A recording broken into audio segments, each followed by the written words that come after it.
My mom would be at all my sporting events. Let's say I was playing football. My mother would be on the sidelines, and let's say the action on the field went one way. My mother would run along with it. She's like, Mark, get on, get on. I'd be like, oh my gosh.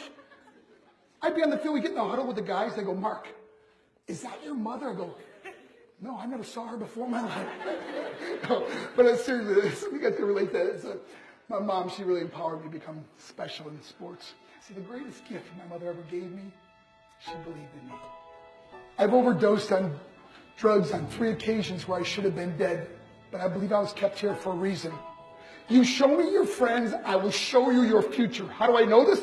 Because I hung out with losers. I became the biggest loser of them all because I gave up everything I dreamt about as a little boy because of who I chose to surround myself with. My friends would drive me home at 2, 3, 4 in the morning.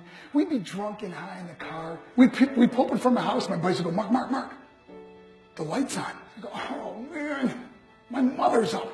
See, my mom wouldn't go to bed until she knew her son was still alive. I'd walk in, she'd say, hi, Mark, how was your night? It was good, Mom. I'm just going to go to bed. She goes, can I talk to you just for a minute? I go, Mom, I'm tired. I'm just going to go to bed. She goes, Mark, I haven't seen you all day and all night. Can I please talk to you? I go, man, just leave me alone. You bug me. I'd slam my bedroom door. I'm the one person who believed in me. I was on a worldwide tour, and I was wrestling overseas in Japan. After my wrestling match, I went upstairs to my hotel, and I fell asleep. There was a knock at my door at 3 o'clock in the morning. I got out of bed, I looked through the safety window of the hotel door, and I could see it was a Japanese promoter. So I opened the door, and he said, Mark, you need to call home. There's been an emergency. So I got on the hotel room phone. I called back to the United States. I said, hey, what's going on? He said, Mark, I don't know how to tell you this. I go, just tell me what happened.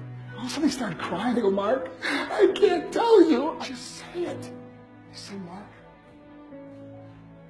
your mother died. I just threw the phone down. I ran out of my hotel room. I took the elevator to the lobby. When the doors opened up, I just ran out into the street. And I remember looking up and just saying, Bob, I am so sorry. I flew home for her funeral, and I was so nervous to walk up to her casket. So I just stood way in the back. I remember just kept thinking to myself, I'm like, Mom, please wake up. Please give up. And then I finally got the nerve to walk up to her, and she was so beautiful. She was dressed in white. I mean, she looked like an angel. I said, Mom, you are my hero. Everything I am, everything I hope to be was because of you. You loved me so much. You gave me a life. You worked 2 jobs. You're the only one that ever believed in me. How did I repay her? By getting drunk? By getting high? By getting stupid? By hanging out with losers? For what? All she ever wanted to do was talk to me. If you have a mother or a father, tell them how much you love them. See, my whole life was about being rich and famous. That's all I cared about. I had to win the race. I had to win the race at the expense of my marriage, my family, my friends. For what? To be all alone in this world? That's not how it's intended to be. Life is not about winning the race. Life is about finishing the race. And how many people we can all help finish this race.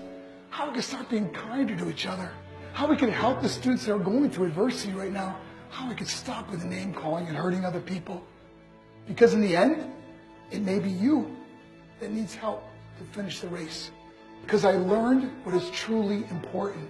And that is how precious this gift of life is. And how quickly it can be taken away. See, I no longer live in time.